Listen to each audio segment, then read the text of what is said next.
If you want a little car to go a long way, buy something with a hatch. And these two, they're the best we get.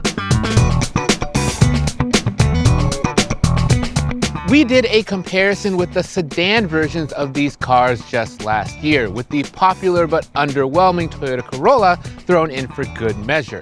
And in that comparison, the Honda came in first, and despite its great value and style, the K4, it came in second. Now though, we're here with the hatchbacks, and they've gotten a few tweaks. So we're going to find out if that's enough to give the K4 a chance, or if the Honda is going to remain on top.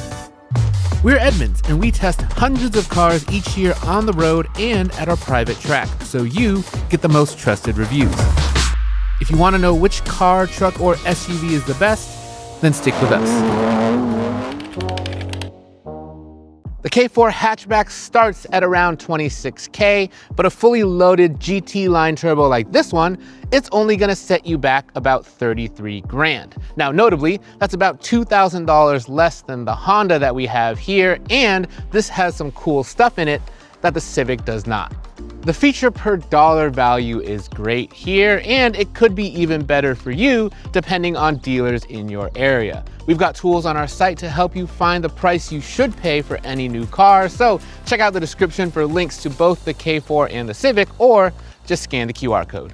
Now the K4, it's techy, it's roomy, and you're getting a lot for your money, but there are a few things we've learned from living with it that might give you pause. Small car, big screen.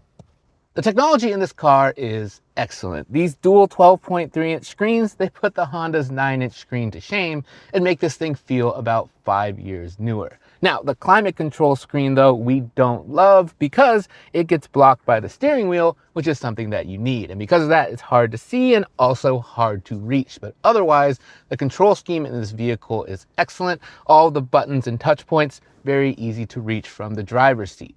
You're also going to get wireless Android Auto and Apple CarPlay, a wireless charging pad, and 2 USB-C charging ports, all standard. Sitting in here, this interior, it really reminds me of what you're getting in the Kia EV9, and that's a compliment because that SUV had one of our favorite cabins of any vehicle from the past few years.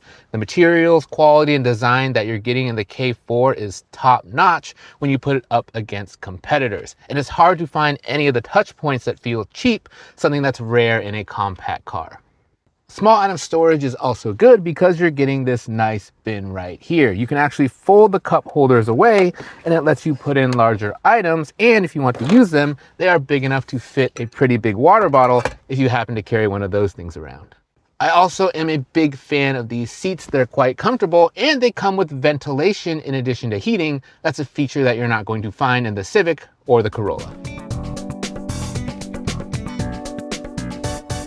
The K4 hatchback has a slightly higher roof than the sedan, and that means you're getting a little extra headroom back here and that you're getting a taller door opening, so that makes getting in and out easier, and it's also easier to load in a car seat. There is surprising room here in the back of the K4. One of our other staffers, they're over 6 feet tall, and they were able to fit behind themselves without issue. And that also means that you'll be able to fit something back here like a rear-facing child seat without having to push the passenger seat too far forward.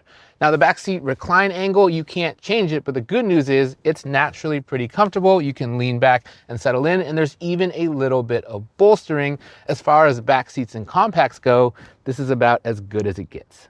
However, if you're very tall, you're going to have to watch out for these seat backs because they're hard plastic. They've got no give to them at all. You should probably just sit behind whoever's shorter up front. Similar to the front of the car, here in the back of the K4, you're also getting extra features compared to the Civic. Here on the top trim level, you get rear air vents and a pair of USB-C charging ports and the tiniest storage bin known to mankind.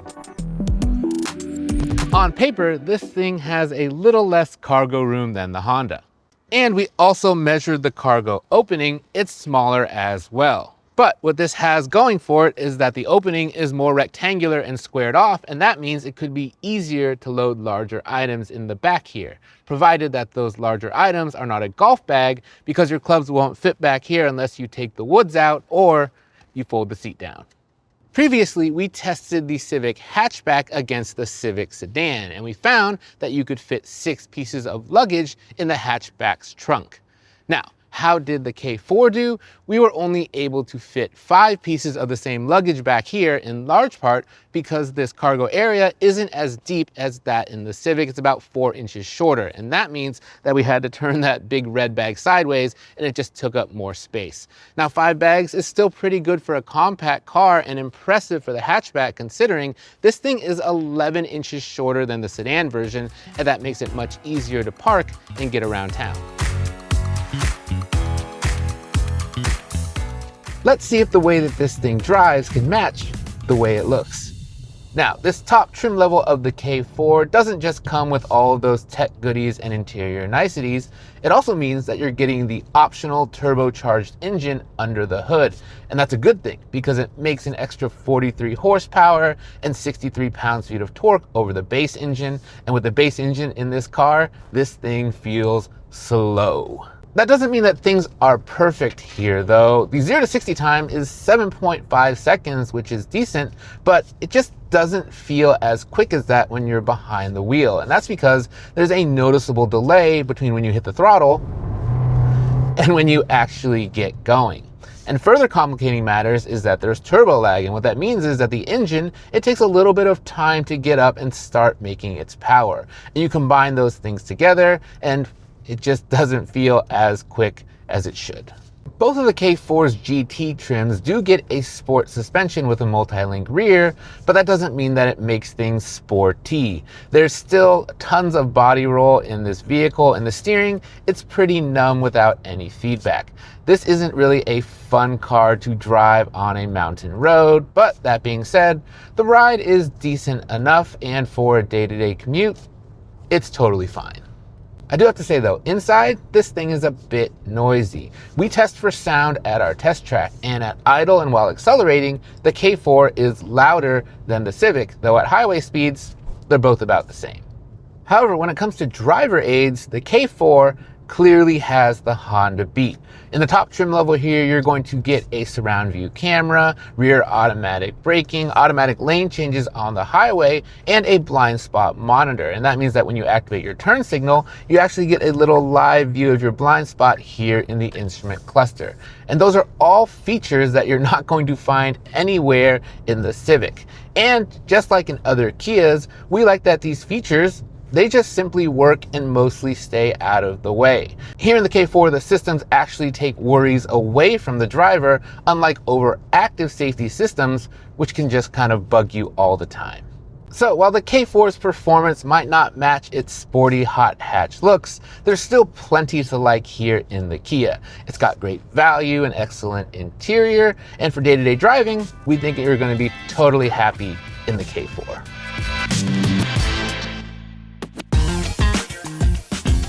The Honda Civic Hatchback, it starts at around $29,000, but this top of the line sport touring trim, it'll cost you just under $35,000. That is about $2,000 more than you're going to pay for that Kia, but it might be worth it. If you're looking for substance over flash, this might be the poster child. Check these out. Climate controls that aren't in a screen. I feel like we should throw a party or something. Now, this is a car that we know very well because it's a part of our 1-year road test fleet, where we keep a car for a year and 20,000 miles to find out what it's like to live with day to day. And in this hatchback's time with us, our fondness for it has just continued to grow. Just like the exterior, the interior of the Civic, it's understated compared to its Kia rival, but it is highly functional. Buttons for the HVAC, clearly labeled controls that are exactly where you expect them to be. It's just an easy car to live with. And these real metal knobs and this metal trim over the air vents, it gives this thing a very refined feel. And the way that these things click when you turn them, I just love that. It's super satisfying. The Kia, it feels a class above because of all the features that you're getting. In the Civic, it feels the same way, but for a different reason. It's addition by subtraction. It's got everything you need and nothing that you don't. Well, except that is for the screen. Now this 9-inch screen, it already feels small by modern standards. Even if we really do like the placement of it, it's high up on the dash where it's easy to see without having to take your eyes too far off of the road. Honda offers a larger 12-inch touchscreen in the Accord, and we think that thing would be just right at home right here. Now, this being the top trim level of the Civic, you're also going to get the good infotainment system with Google integration. So that means Google Maps, the Google Play Store, and the Google Voice Assistant. And Honda is going to give you 3 years of free data to power that.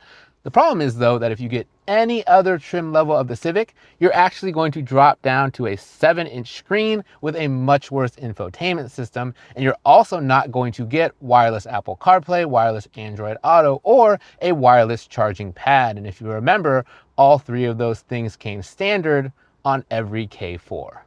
The front seats in the Civic are also pretty comfortable. Even though the driver's seat, it lacks adjustable lumbar support, which is a surprising omission for a vehicle at this price. And they come with heating, but you can't get ventilation like you do in the Kia. The small item storage in the Civic is good, but not great. You're not getting that cool flexible center bin, but you are getting a wireless charging pad that's nicely rubberized for your phone won't slide around, and cup holders that are still big enough to fit this big water bottle, along with a decently sized center bin. Remember what the back of the K4 center console looked like? Well, take a look at this. Nada. That's right, no rear air vents, no rear charging. This is as lo-fi as a backseat can get these days, and if I was picking between these 2 cars, that might settle it just about immediately. Now the Civic, it does also have large door openings, so it's very easy to climb in and out and to load in a car seat, but it's noticeably less roomy back here than it is in the Kia. However, I'm just under 6 feet tall, and as you can see, I've got enough legroom and headroom with this seat set where I like to drive, so most adults, they should still be pretty comfortable. But if you have a rear-facing car seat installed, we should note that you're probably going to have to move this seat forward to accommodate it, and in that scenario, the taller person, they should probably drive. Just like in the Kia, these back seats don't recline, but they do sit at a pretty natural and comfortable position, and they have just a little bit of bolstering so you won't be sliding around. However, overall, I think it's pretty apparent that the advantage in the back seat is going to go to the Kia. It's got more features, it's got more room, and it's just got more to like all around. The cargo area in the Civic is noticeably larger. It's got a wider and taller cargo opening and a deeper and wider cargo space than what you're getting in the K4 as well. That means that I could fit my golf clubs back in here just fine, and it also handles an extra piece of luggage compared to the Kia. Neither of these cargo areas has very many features, but the Honda does have one that we really love, and it's this cargo cover. So when it's deployed, it will hide all your stuff from prying eyes, and if you don't want to use it, it just slides out of the way like this. In this little module, you can pop it out just as easily. This is a much better and smarter solution than that big cargo cover we had to wrestle out of the back of the K4. When I say that I love the way that this thing drives, I really mean it. Just like in the Kia, the base engine in the Civic, it's going to be too slow, especially if you try the upgraded powertrain. But instead of getting a Turbo 4, what you're getting in the Civic is an excellent hybrid system. And it's a bit different than most other hybrids because the gas engine, it doesn't really power the front wheels at all. It's mostly just sending power to the electric motor. And that means that this thing feels very responsive off the line in a way that the K4 doesn't. Now, even though these two vehicles, they have pretty similar 0 to 60 times, the Civic, it actually feels quicker from behind the wheel than its numbers would suggest. We much prefer the comfort and handling of the Civic to the K4 as well. This thing has a ride quality that's befitting of a vehicle that costs twice as much.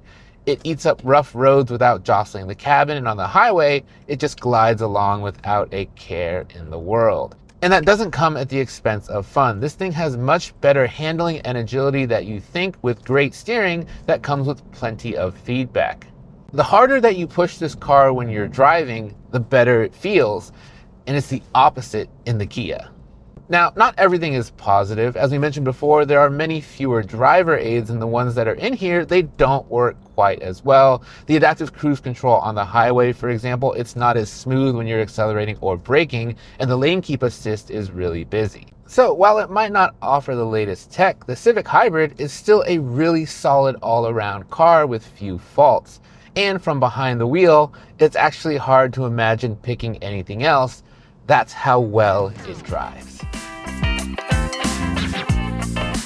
Before we get into value and share our verdict, we just want to thank you for checking out our videos. And if you find them useful, give us a like and subscribe. That's the best way to help us make more of them.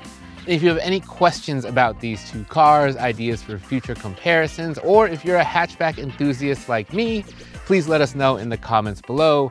We do read them all. When it comes to how much car you're getting for your dollar, the Kia is a clear winner here, as many Kias are. Both of these cars are fully loaded, and the K4, it costs a couple grand less, even though it's got more features than the Civic, including stuff the Honda doesn't even offer, like a surround view camera system, ventilated front seats, and those bigger screens. And on the bottom end, the base K4 is going to give you a lot more stuff than a base Civic ever will. We don't normally recommend a top trim level of most cars, but for the K4, it's going to be an exception because you're getting so much good stuff in this GT line turbo. And there's also the fact that if you just go for a normal GT line with the base engine, if you add on enough packages to get the same level of equipment, you're only going to save about $800. And having driven both of these engines, that is a worthy price to pay for a much better experience behind the wheel. Plus, you're also getting Kia's excellent warranty. It's basically double what you're getting with the Honda. The Civic hatchback starts at around $3 grand more than the K4 does, and that Civic Sport hatchback, that's not the one that you want. You should probably at least upgrade to the Civic Sport Hybrid so you get the better powertrain and the better fuel economy. And just like the K4, we're actually going to recommend the top trim level of this Civic, the Sport Touring. And that's because it's the only way to get the good infotainment system with the larger screen. And it's also going to add in important features like leather upholstery, a wireless charging pad, and front and rear parking sensors, which are especially important because it doesn't offer a surround view camera. The Civic certainly lives up to its price tag, and against most competitors, we'd say it offers good value. It's just that up against that Kia, it's lacking. There is one way in which the Civic strikes back when it comes to value in a big way, and that is at the pump. And that's because the K4, it doesn't offer a hybrid model. And even both gas models of the K4, they're well behind the gas Civic when it comes to efficiency. So what does this mean for you? It means that if you choose a K4 turbo and you drive a decent amount at national average fuel prices, you'll save about $700 a year on gas going for the Civic Hybrid and about $300 a year going with the gas Civic. And that means that you'll be able to make up the price difference between these two vehicles in just under 3 years. It's time to check out all the scores. The K4's biggest wins come in technology and value, two areas in which we consider it to be best in class when it comes to hatchbacks. The Civic, it offers a superior driving experience, and it also scores big wins in efficiency and in X factor, which is a more subjective measure of a car's appeal. This thing drives so well that it leaves a great first, fifth, 100th impression on all of the members of our staff. And if you want to see our full rankings as well as ratings and reviews for every hatchback competitor, you can always find those on our site, and we update them regularly. Now, let's check out the overall scores. The Kia's overall score of 7.8 is great, but it's going to fall just short in this comparison. But that's not to say that there aren't compelling reasons to choose the Kia. It's got great features for money. I love the styling inside and out, and it's got the clearly better back seat of these two. If you were to choose one of these over the Honda, I wouldn't fault you for it in the slightest. But this Civic, it is undeniable. Getting almost 50 mpg in a car that offers a high quality interior, flexible cargo area, and an engaging and fun driving experience. This thing, it's the total package. There's a reason that this can never be found in the Edmunds garage and it's always in someone's driveway, because it's an absolute joy to live with. Thanks for watching, and we'll see you soon.